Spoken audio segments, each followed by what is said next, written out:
no? Eto na, yung pinakahihintay nating lahat. Ayan. Ayan. Sabi, nung matalik yatang kaibigan ni Inday Sara 'to, ano, Tio Moreno. Pero hindi yan daw yung tunay na pangalan niyan, Destor, Alex Destor yata yung pangalan. Ewan ko kung bakit binabago pa nila yung pangalan nila. Ayaw nila nung pangalan nila, 'no? Ako proud ho ako, Mark Ramos, oh, 'di ba? Yan ho yung talagang pangalan ko. Ayun, sabi, update. Sinasakay na nila si PRRD papuntang Netherlands, no? Sabi. Air Force lang. At duty, o tingnan nyo, may nurse, may kasamang nurse, lang ang allowed sumama. Walang lawyers, pwede kaya yon? Or siguro, saka na, to follow na yung lawyer, di ba?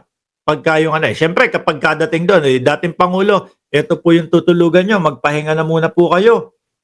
O, magpahinga po muna kayo at masyadong mahaba yung naging biyahe ninyo. Ah, di ba? May bagong vlog si Dado. Naku po, isa pa din yan isa pa din yan Yan, sila yung mga susunod. Oh.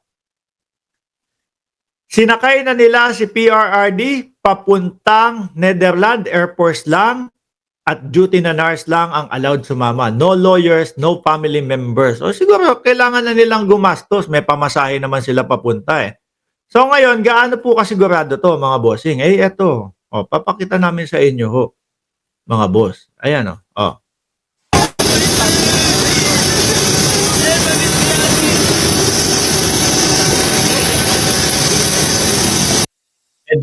Medyo maingay lang ho mga bossing. Bakit? Kasi pasakay ng eroplano. Yung engine ng eroplano.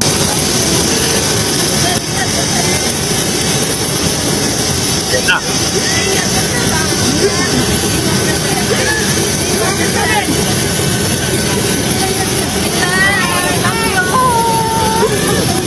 May mga umiiyak. Para ipapasok na ho. Ipapasok na. Sa eroplano. Hindi yung sa kung saan nyo iniisip nyo. Ipapasok na sa eroplano kaya umiiyak na po sila. Huwag nyo munang ipasok. Parang ganon. Di ba? Ihakbang yung mga bata. Oh.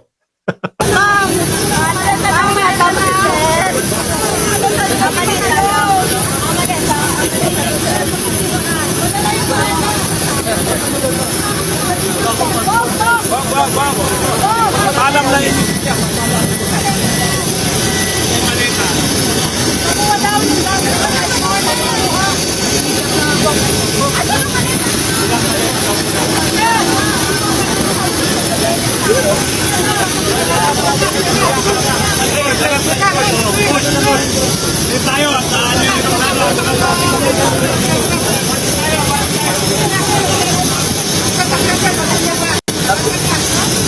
Sabi ni Gigi May, kasama ni Digong, si Attorney Medjaldia, no? At yung lawyer na biyanan niya, kanina nakita ko naka-vlog si Banat Bay umiiyak. Kamusta na ba si Banat Bay? Okay na siya? Nagmumura, umiiyak.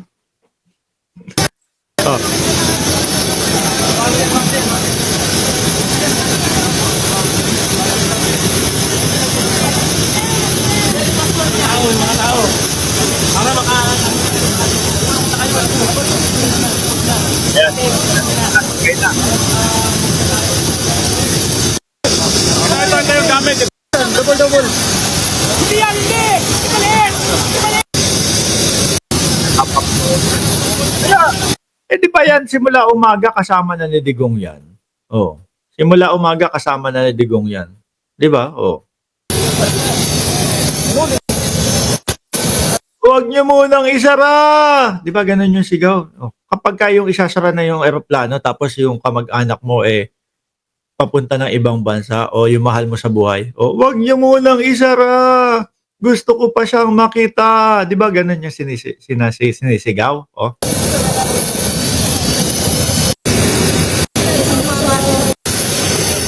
Paano to mga kababayan? Paano ho ito? No? Kung nandoon na sa loob ng eroplano, palipad na. Siyempre, hindi na ho magtatagal yan. VIP ang dating Pangulo, mga bossing. No? Kapag ka ang nakasakay VIP, kailangan ililipad agad yan. Paano pa si Inday Sara Duterte? Eh, sabi dito sa balita, ngayon kakapasok lang ho ha. Sabi sa balita, just in. Vice President Sara Duterte nasa Gate 1 ng Villamor Air Base. Pero ayon sa kanyang opisina, hindi siya pinapayagan makapasok sa loob. Next time ka daw, Inday Sara Duterte. 'Di ba? Tsaka madami yung kay Inday yata, yung kay BP, local at ICC. Bakit to, mga boss?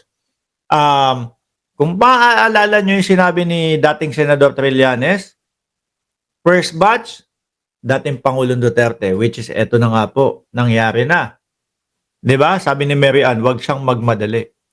Nangyari na po. Ngayon, nakita nila, naku, yung first batch pala, madali lang. Ganun lang palang kadali. Ngayon, siguro next week, ano na natin yung second batch. Yung sa next week, ipadala na natin yung sa second batch. Bato, Bungo, at yung ibang mga kapulisan. Parang ang rinig ko, para kay BP, third batch siya. Kasi siya yung pinaka-least. Tapos narinig ko naman, nagsalita si pangalan nun, si Las Cañas, na si Sara daw ang talagang original o kung talagang yung tokhang-tokhang nagsimula, no? Sarado na yung eroplano. Well, mamaya siguro nakita ng ICC. Gusto bang pumasok ni Sara? O sige, total nasa third batch naman siya. Payagan nyo na, isama nyo na din dito kay dating Pangulong Duterte. Baka mamaya ganun. Lalo kayo mag-iyakan. 'Di ba? Lalo kayong magalit. Tuloy. Hindi siya pinapayagang makapasok sa loob. Siguro mga next time pa. Mga next week siguro. Sa isang pahayag, kinundena ni Duterte ang pagsunod umano ng pamahalaan sa mga dayuhan. Kung Pilipino ka, hindi ka kailan man susunod sa mga dayuhang sa loob ng sarili mong bayan. We are not Filipino for nothing. Inday, ang sagot naman namin dyan, kung Pilipino ka din, no? Sana meron ka man lang komento para doon sa West Philippine Sea. Yun no? Pagka sila, may tinatanong tayo, ayaw sumagot. Pagka hindi naman ho natin tinatanong, sagot ho ng sagot. Wag po kayo mag-alala. Baka mga 2 linggo lang po, maipatawag na din po kayo. Baka papasok din po kayo dyan sa Villamor Air Base. Tapos po, sasakay din po kayo doon sa eroplanong sinakyan po ng dating Pangulo. Ganun lang ho yun, no? Kukunin nyo po ba yung moment ng dating Pangulo? Siya muna. Siya yung pinaka tinitignang leader. Di ba? Sabi ni Brix de la Cruz, otot mo, mga traidor kayo, may araw din kayo. Huy, sira. Araw-araw, may araw kami. Ano yun, kayo lang ang may araw? Araw-araw na. Ayan nga, pagtapos ko ng vlog na to, paglabas ko lang, kita ko yung araw Dahil etong salamin ko, nag-gray to kapag kayong naiinitan ng araw. Lahat tayo may araw. Ano yung sinasabi nyong may araw din kami? Diba? Search kayo sa Google kung ano ang Davao noon. Noon. Kung baha ngayon, baka baha din dati. Di ba? Anyway, mga boss chief mo, sir. Magpapaalam na ho ako, no? Naku po. Wag na kayong gumastos masyado ng malaki. Wag na kayong magpaletsyon. Pwede na yung treat nyo na lang sa Jollibee, McDonald's. Yung inyong mga mahal sa buhay kung talagang masaya kayo. And alam ko naman, maganda ang tulog ninyo. Okay? Ako maganda tulog ko kagabi, no? Maraming salamat and God bless po sa ating lahat.